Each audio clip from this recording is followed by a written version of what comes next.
agora você vai ouvir a Palavra da Fé com o pastor Paulo Lima. Bem, irmãos, nesse momento nós passamos para a Palavra de Deus, a Palavra da Fé, nesta manhã abençoada. Hoje é dia 12 de março de 2009, é uma quinta-feira. Abra a sua Bíblia em Apocalipse, capítulo 4. Apocalipse, capítulo 4, nesta manhã nós daremos prosseguimento aí ao nosso estudo do Apocalipse, tema Apocalipse, capítulo 4, e o título Estudo do Apocalipse, parte 7. Estudo do Apocalipse, parte 7, a partir do versículo 1. Nós veremos aqui, há uma diferença, uma mudança dos últimos dias que nós estávamos estudando. Capítulo 4 de Apocalipse, a partir do versículo 1, que diz assim: Depois destas coisas olhei, e eis que estava uma porta aberta no céu. E a primeira voz que, como de trombeta, ouvira falar comigo, disse: Sobe aqui, e mostrar-te-ei as coisas que depois destas devem acontecer até aqui por enquanto, em nome de Jesus. Bem, você deve lembrar que nos últimos dias nós estamos aí trabalhando em cima do Apocalipse, um livro extremamente difícil, é um livro profético, é o livro da revelação, e que particularmente você tem que ter um estudo mais concentrado, até mais a fundo do que nós fazemos aqui, porque aqui o tempo ele é contado e não dá para explicar a fundo determinadas situações, mas o básico nós passamos para vocês, e você está aprendendo esses dias, tirando as dúvidas. E você viu nos últimos dias que, por exemplo, no capítulo de número 1, nós tivemos ali a apresentação de Jesus. Nós tivemos ali Jesus aparecendo a João como aquele Jesus glorificado, o Jesus ressurreto, esse Jesus que é a cabeça do corpo da igreja, Jesus que é justamente o que domina a igreja, e ele apareceu para João e deu-lhe a missão de dirigir 7 cartas para 7 igrejas. As 7 igrejas da Ásia, que na verdade simbolizavam e simbolizam as 7 formas da igreja de Cristo na terra. 7 maneiras, 7 formas, 7 procedimentos que você deve avaliar. Porque Jesus, você conferiu nesses últimos dias, Jesus ele olha para todas elas, todas as 7 igrejas, veja, todas são igrejas, não tem nada a ver aqui com o mundo, o Apocalipse tem nada a ver a falar com o mundo, não. Isso aqui é uma palavra voltada para a igreja, para os servos de Deus. E você viu 7 comportamentos diferentes, e desses 7 comportamentos, uns recebem elogios e outros recebem repreensão. E a igreja, por exemplo, que não recebeu repreensão, e outras também que não receberam elogio, mas são igrejas. Por que isso? Você vai trabalhar agora, e não tem como fugir desse assunto, você tem a parábola das 10 virgens que Jesus deixou. Ali você fala de uma igreja, porque 10 é a totalidade, e ali fala da metade prudente e da metade imprudente. Isso quer dizer que a igreja de Cristo na terra, ela tem uma parcela prudente, que é a que pratica e faz a vontade de Cristo, e tem a imprudente, que é aquela justamente que não faz a vontade de Deus, se desvia da verdade, e por isso tem que tomar cuidado, acha às vezes até que está fazendo certo, mas na verdade está fazendo errado, e no Apocalipse você tem essa visão. Mas o arrebatamento vai justamente fazer a diferença, porque no arrebatamento a igreja fiel sobe, veja bem, e a igreja infiel vai ficar. Então, de forma que eu ou você, nós podemos subir ou ficar. Por quê? Se eu tenho que fazer a obra de Deus, se eu tivesse um exemplo, se Deus me deu a missão de pregar aqui hoje, e eu não estou pregando, automaticamente eu saio da vontade de Deus. Por isso que a pessoa tem que avaliar a sua vida. Às vezes a pessoa acha que está certa, ela pode estar errada. Mas a princípio, quando o Espírito Santo te mostra, é para você crescer e você desenvolver. Por isso que para entrarmos no capítulo 4, é necessário nessa manhã você avaliar as 7 igrejas do Apocalipse. Por quê? A partir daqui, você sai da terra e você entra na eternidade. Porque as 7 cartas foram direcionadas às 7 igrejas para que eles entendessem que era a voz de Deus enviada à igreja de Cristo na terra. Mas no momento em que entramos no capítulo 4, nós entramos entramos no desenvolvimento dos últimos dias. Nós entramos em tudo aquilo que está acontecendo e vai acontecer na terra. De forma que você deve, nesta manhã, antes de entrar no capítulo 4 junto comigo, avaliar a sua vida, verificar nas 7 igrejas qual é o tipo de forma que você quer, qual o tipo de comportamento que você escolhe, porque nós seremos julgados de acordo com o nosso comportamento. Você deve avaliar as 7 igrejas e nesta manhã se identificar com uma delas e você falar: eu quero ser desse procedimento, eu quero agir dessa forma, porque caso contrário, se você não tiver um comportamento de acordo com aquele que Jesus se agrada, você estará no comportamento que não agrada, e em vez de você ter louvor, você terá uma grande repreensão de Cristo naquele dia. Mas eu tenho a certeza que nesta manhã, antes de nós entrarmos nesse capítulo maravilhoso que é o capítulo 4, você tem no seu coração uma grande certeza: você é um servo de Deus, lavado e remido no sangue do Cordeiro, e portanto, quem tem ouvidos ouça o que o Espírito diz às igrejas. Daqui para frente, a igreja some e entra o desenvolvimento, porque você assiste de camarote aquilo que vai acontecer, mas escolha o teu camarote. São 7 salas para você ficar e assistir o desenvolvimento, e saiba, de acordo com o teu comportamento, você terá um destino, você terá um fim. Tema Apocalipse, e o título: Estudo do Apocalipse, parte 7. Nós estamos no capítulo 4 de Apocalipse, e nós temos ali no versículo 1, a introdução, o início.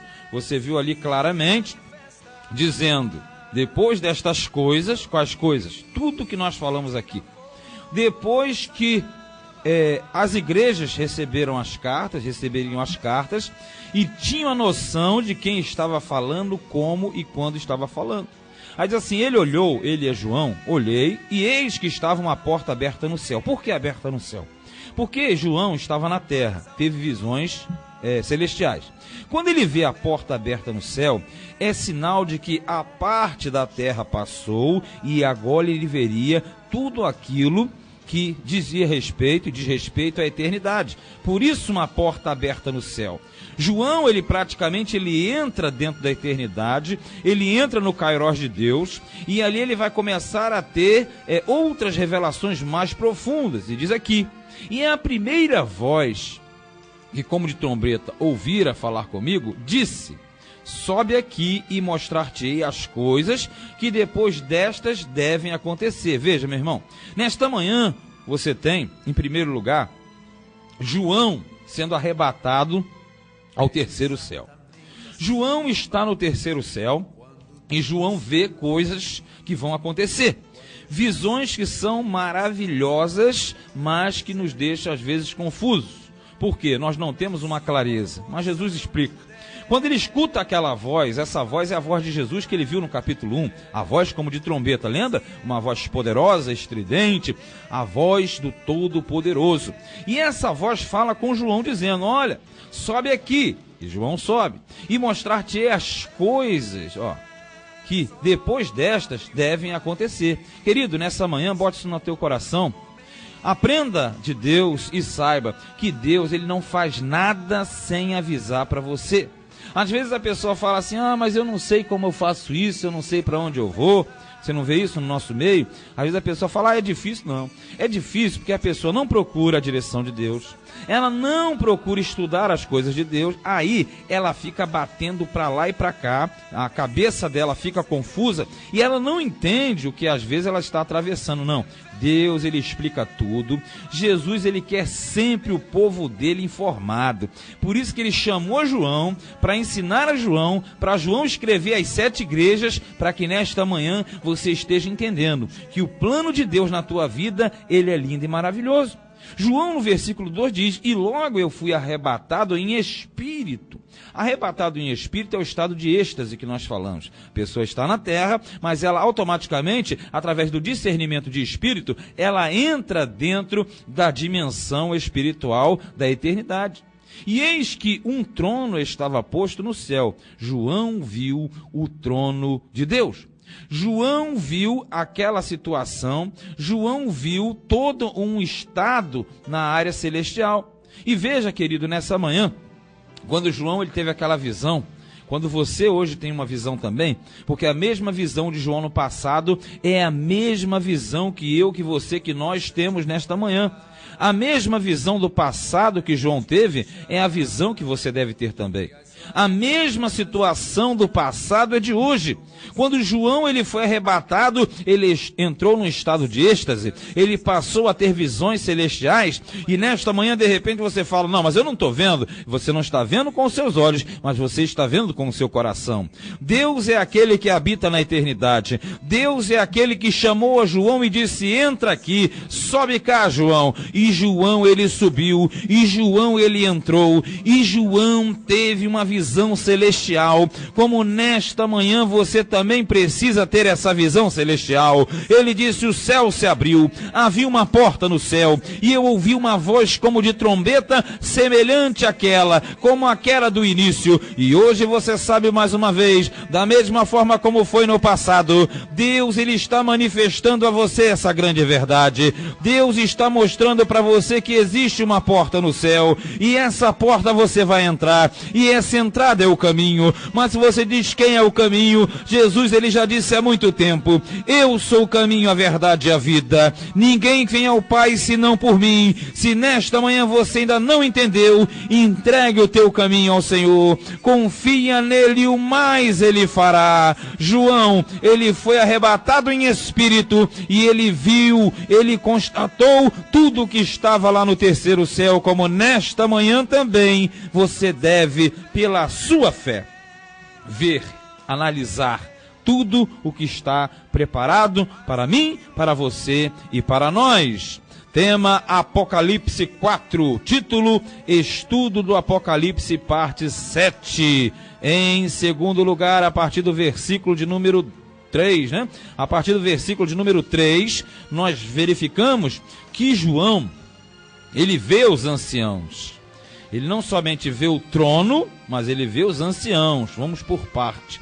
Aqui no versículo 3, diz assim, e o que estava sentado era na aparência semelhante à pedra de jaspe e sardônica. Veja, ele vê o trono, e nesse trono, ele viu um assentado. Quem é esse que está sentado? É o Senhor, o Deus Todo-Poderoso.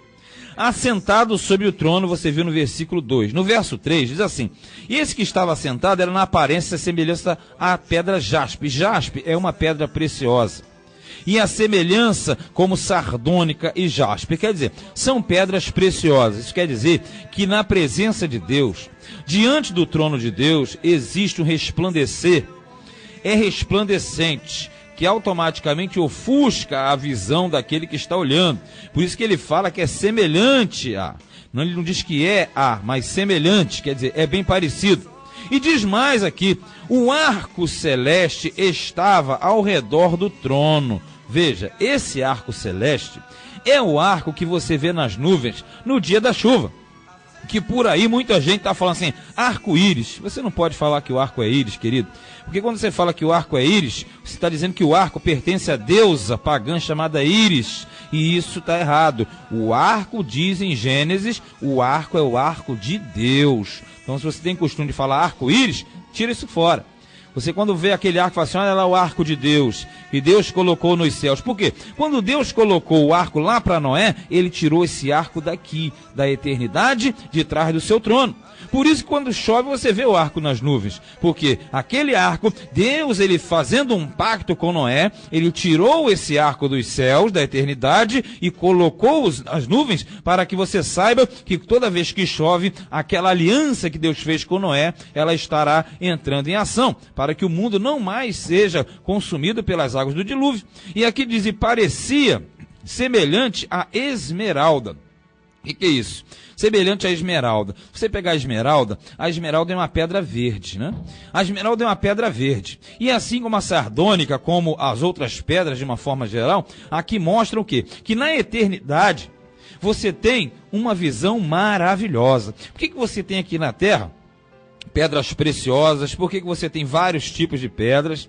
Essas pedras vieram da eternidade, na ocasião da destruição da terra original, quando a terra foi destruída na queda de Lúcifer, e ali automaticamente você teve tudo isso que era lá de cima, que veio aqui para a terra. Por isso que você encontra pedras preciosas hoje. Mas você já percebeu? Você tem que cavar e procurar. Você não acha fácil. Você não anda pela rua e chutando esmeralda nem diamante, não. Porque essas pedras são símbolo da majestade e da glória de Deus. Assim como o ouro, que é o metal mais precioso aqui na terra, que a pessoa mata por causa do ouro, o ouro também veio da eternidade, porque é símbolo da glória de Deus. Então todas essas pedras, todos esses valores que nós temos aqui na terra, não se comparam àquilo que existe lá em cima. Por isso, quando fala que é sardônica, que é jaspe, que é esmeralda e outras pedras que nós veremos também nos outros capítulos, nós sabemos que na visão celestial, nós entendemos que lá no terceiro céu, tudo que acontece é lindo e é maravilhoso, porque diz respeito ao nosso Deus, ao nosso Senhor e nosso Salvador. E nessa manhã você deve entender. João, ele foi arrebatado, mas ele viu os anciãos. E esses anciãos estavam ao redor do trono. Aqui no 4 diz, e ao redor do trono, o trono que está o Senhor, havia 24 tronos. Olha, tem o trono maior. Esse trono maior é o trono do Todo-Poderoso, é o trono do nosso Deus, aquele que vive e reina para todo sempre, que é digno de toda honra, de toda glória, de todo louvor. E é por isso que às vezes a gente olha a pessoa que não entende, fala tanta besteira, e quando na verdade nós sabemos que o negócio é profundo, é sério, porque o nosso Deus, a cada segundo, ele deveria receber de você uma adoração e um louvor. Mas isso não acontece, mas Deus entende a nossa fragilidade. Mas ele, naquela visão maravilhosa, João vê o trono, e à volta dele, assentados sobre os tronos, 24 anciãos. Veja, tinham 24 tronos à volta do trono maior, e 24 anciãos. Anciãos dá a entender pessoas de mais idade, pessoas responsáveis. Esses 24 anciãos, eles representam, marque aí você, eles representam a totalidade do plano de Deus na terra. Porque você tem os 12 patriarcas da antiga aliança que fundaram Israel. Então, 12 equivalem aos 12 patriarcas do Antigo Testamento. E 12 também, eles correspondem aos 12 apóstolos do Cordeiro. De forma que você juntando 12 e 12 dá 24, porque você tem a antiga e a nova aliança. Isso quer dizer que Deus, ele tanto foi o Deus do passado, como ele é o Deus do presente, o Deus de hoje. E esse mesmo Deus é que vai juntar a totalidade do povo de Deus, desde a existência do mundo, desde o início da humanidade até a consumação dos séculos. Por isso que esses 24 anciãos, eles representam a totalidade do povo de Deus. E diz mais, e eles estavam vestidos de vestes brancas, né? Vestidos brancos. Olha só, a gente já falou e vamos falar sempre. Vestido significa posição, significa apresentação, significa condicionamento. Ou seja, eles estão vestidos porque eles estão aptos. Eles estão aptos para estarem diante do Todo-Poderoso. E vestes brancas porque o branco significa a pureza, a santidade, a separação de Deus. E isso quer dizer que esses 24 anciãos simbolizam a totalidade do povo de Deus, como eu e como você, que devemos andar de brancos, não a branqueza da hipocrisia, não do fingimento de dizermos que somos mais santos do que os outros, porque nós fazemos sacrifícios, porque nós vivemos nisso, não, porque o homem não é justificado por sacrifício não, querido. O homem e a mulher é justificado pela obra que Cristo fez na cruz do Calvário, e esse branco simboliza que você na terra é separado para Deus, que você na terra é santificado para Deus, que você na terra tem uma diferença para Deus. E diz mais,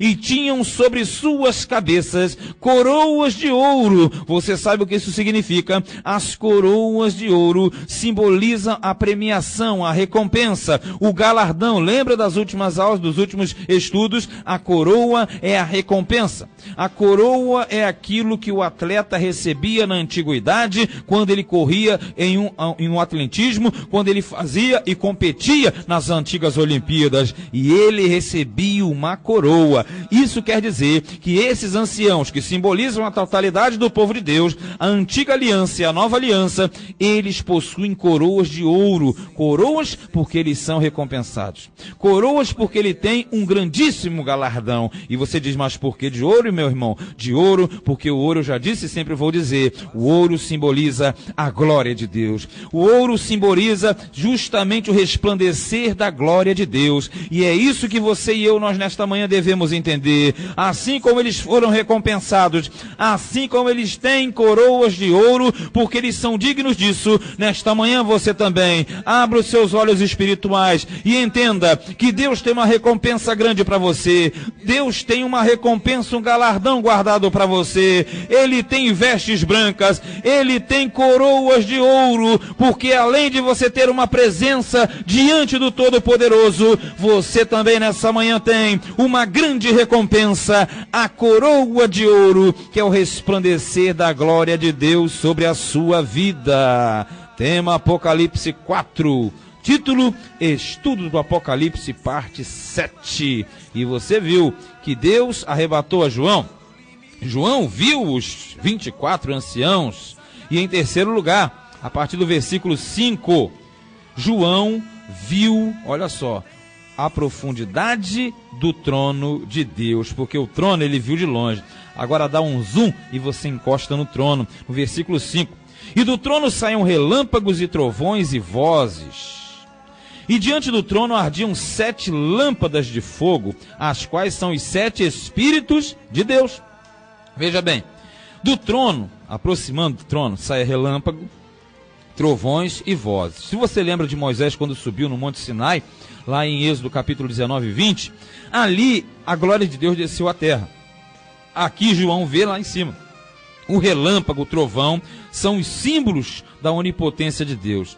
Por que o relâmpago é aquele clarão? Por que o trovão, grandes barulhos? Por que vozes? Porque são as diversas formas de adoração. O relâmpago é a luz que sai do trono, o trovão é o barulho estridente e as vozes são vozes diversas de toda a humanidade representada aqui que devem adorar a Deus. E diante do trono ardiam 7 lâmpadas, porque o 7 você sabe que é o número da perfeição, e lâmpadas porque estão acesas, e lâmpadas de fogo, porque fogo é símbolo da própria natureza divina. Isso quer dizer que quem mantém a lâmpada acesa é o fogo de Deus, como na sua vida também. Quem deve manter a sua lâmpada acesa é o fogo do Espírito Santo, que deve te manter vivo e ativo, as quais são os 7 Espíritos de Deus. Nós já falamos e reiteramos, os 7 Espíritos não significa que Deus tenha 7 Espíritos, porque Deus é único, mas os 7 Espíritos simboliza que Deus na sua plenitude está em todas as partes do universo, não somente lá em cima, mas também na terra, e as 7 formas são os 7 Espíritos trabalhando nas 7 igrejas, e uma dessas 7 igrejas é o teu coração nessa manhã, que Deus está tocando e transformando para que você tenha uma mudança, para que você tenha uma transformação verdadeira. No versículo 6 diz, e havia diante do trono um como mar de vidro. Esse mar de vidro simboliza um grande assoalho, uma grande forma que você tem para desenvolver em cima. O mar de vidro é o piso, e esse mar de vidro é justamente o espaço entre João e entre o trono da glória, como hoje também existe um mar de vidro na sua frente, um espaço entre onde você está até o trono de Deus. Aí diz assim, semelhante ao cristal, porque é bem branco, muito branquinho, muito transparente, e no meio do trono e ao redor do trono 4 animais cheios de olhos por diante e por detrás. Você entende isso? Aqui, meu irmão, ele teve uma visão. Ele viu o grande mar de vidro semelhante a cristal, e no meio do trono ele viu ali no meio do trono 4 animais ali em volta, 4 animais cheios de olhos por diante e por detrás. Sabe o que ele viu? Ele viu os querubins. E os querubins simbolizam guardiões do templo, guardiões da glória de Deus, porque o querubim é um anjo guardião. E aqui diz que ele tem olhos por dentro e por fora. Isso quer dizer, meu querido, que Deus, ele quando olha para você, ele conhece você por dentro e por fora também. Deus conhece você na essência e você no exterior. Não adianta por fora você ser bonito, se por dentro você não é aprovado. Mas nesta manhã saiba, a grande visão que João teve, você tem também. A grande realidade que João teve, você também pode ter. Basta você mudar conceitos, basta você mudar visões, basta nesta manhã você dizer: meu Pai, eu não quero mais somente ser um espectador, mas eu quero realmente penetrar na tua glória, eu quero ter a visão celestial do teu reino. E Deus começa a abrir o teu entendimento e te mostrar nesta manhã que no meio daquele trono, ao redor do trono, os 4 animais viventes, cheios de olhos, simbolizam os guardiões da glória de Deus, do trono de Deus. Mas nós aqui na terra também devemos ser guardiões da glória de Deus, com o nosso testemunho, com a nossa palavra, com a nossa fidelidade, mas acima de tudo, conhecendo e praticando a verdadeira palavra de Deus, porque é isso que faz a diferença quando Deus olha para você, quando Ele olha para mim, quando Ele olha para o nosso interior. Apocalipse 4, título: Estudo do Apocalipse, parte 7. Deus arrebatou a João. João viu os anciãos, João viu o trono da glória na profundidade. E é isso que nesta manhã você também deve fazer, porque Deus está te dando uma grande vitória, porque assim diz a palavra, assim nós cremos e assim será, hoje, sempre, eternamente. Amém. E graças a Deus, que Deus abençoe em nome de Jesus.